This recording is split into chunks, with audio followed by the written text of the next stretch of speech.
My mom did shame them at first, in fairness to her, but just a few days later, she asked my fiancé Alex if he truly loved my best friend Peach. He said he was absolutely sure, but that he also loved me too. That's when my half-sister Maria and half-brother Richard offered that Alex try to convince me to be in an open relationship. By the way, at this point, he and I were already engaged. Alex mentioned to them all that he thinks our relationship seemed too far deep to try to bring it up. Well, my mom Angie literally offered to cover for Alex and Peach until he felt ready to bring up an open relationship to me. As I was reading, all I could think was how in the actual F could my family betray me like that? I honestly wanted to vomit. However, I was just taking screenshot after screenshot. The more I read down, I found out that Peach took my spot on our previous family trip. I got a really bad stomach bug a while ago that caused me not to go. I can't even begin to imagine what they did on the trip. And the fact my mother was okay with all of this, I think is what hurts the most. The fact she's known for way over a whole year that my fiancé was cheating on me. A few days after finding out, I had a moment of weakness and ended up sending the screenshots to Alex's parents and explained the whole deal to them. They called rather quickly. They asked me if Elle had any hard proof of them cheating besides the group chat and claims about the provocative pictures. They asked for more screenshots and I just basically sent them a good chunk of them. His mother made me feel so awful for sending them. She was sobbing and apologizing for her son. She soon became inconsolable. His father took the phone and asked if there was anything his son could do to make it up to me. I was offended that he asked that. I asked him if I could be frank and told him that unless his son could shrivel up and disappear, then there wasn't anything really he could say. His father said that he understood. I asked him if they could keep this to themselves until I brought it up to Alex. They said they could, and we ended the call. For a while, I thought vomiting from stress was rare, but it finally happened. Alex heard me vomiting and tried to rub my back. I held my hand up and cleaned myself up. He had concern in his voice and was asking if I was okay. For once, I actually saw nothing but red, yet I kept the composure. Later that day, I started getting ready for the rehearsal dinner. Alex told me he had to get some things done before heading to the restaurant. I told him that was fine and that I'd see him later. Before he left, he said he loved me, and this was one of the days he was excited for. I said me too, trying not to have much rage behind it. Once he left, I gathered all the screenshots. For some people that don't. No, you can schedule text messages to be sent out at a certain time. I decided to do this to send all the screenshots of everything to everyone. Peach's family, our friend groups, his family as well as mine. I sent it to go out at 1:25 p.m. This would be the halfway point of the dinner and people would be dropping off gifts early for us. I gathered the black hole of stress forming in me and headed to the restaurant when it was time. My mother and her husband were already there. My mother hugged me and all I could do was stand there. To feel her hands on me almost felt like she was personally violating my spirit. I did a quick tap hug so she wouldn't get suspicious,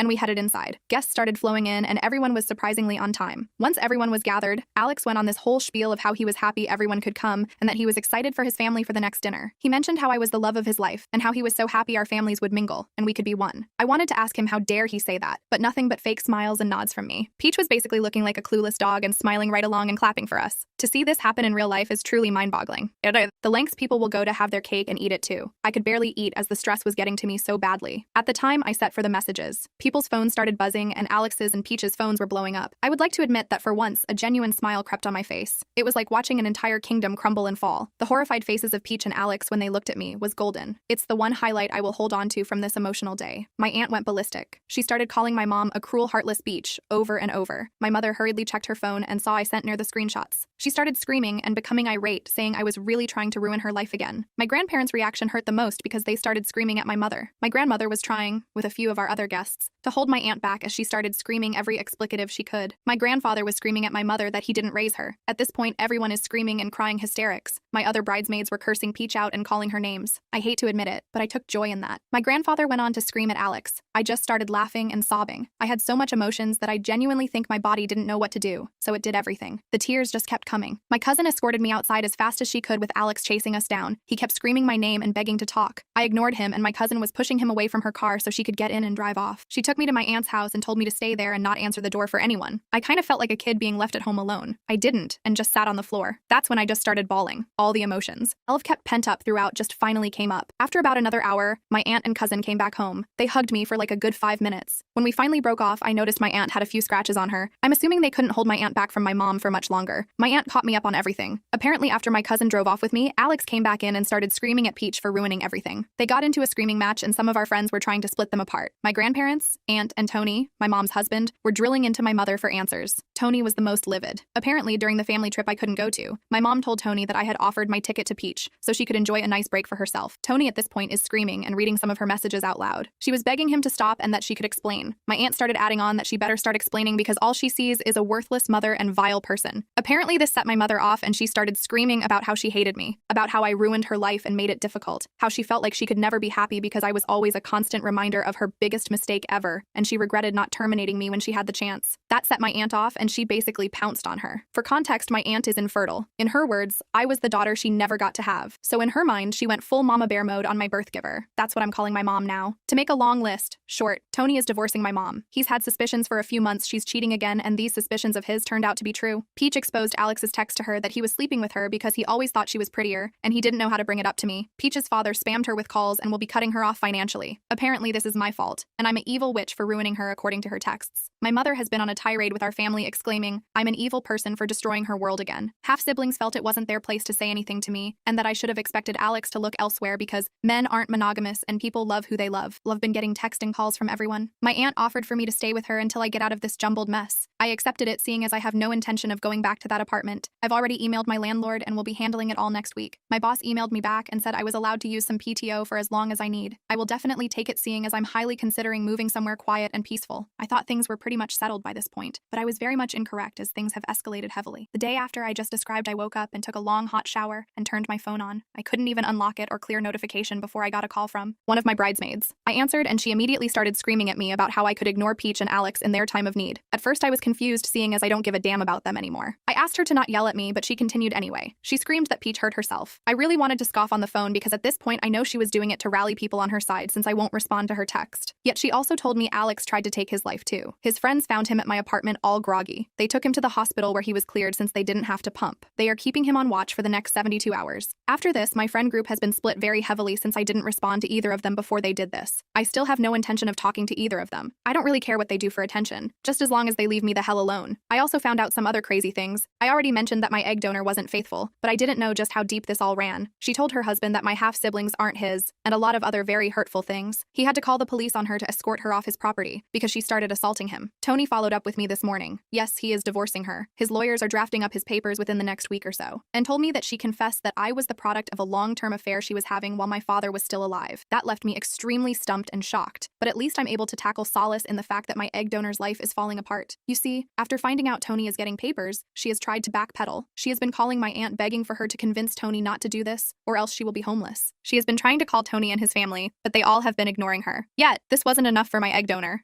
She knows my aunt's work schedule and tried to come over to assault me. My cousin was with me still, so she couldn't get in. But hearing her scream at me, some of my very low insecurities hurt, and I started to have a panic attack. She tried to actually break the door down, but was unable and left. Later that day, I got a call from my half-sister. She tried apologizing on behalf of our egg donor, and then had the nerve to ask if I could watch my nieces while her and her husband go on a trip. I love my nieces and nephews, but I told her that she could go F herself. If she wanted me to watch her nieces, then she would have to ask through my aunt. Speaking of my aunt, her and my cousin are currently packing up Alex's things and dropping them off at a buddy of his. His name is Kyle, and he's been helping me through all of this as well. He dropped off my favorite fruit this morning to my aunt. He also assured me that I can talk to him anytime. I asked him if he would be in further communication with Alex, and he said no. He's just holding on to his things until his parents can pick them up. I really appreciate him.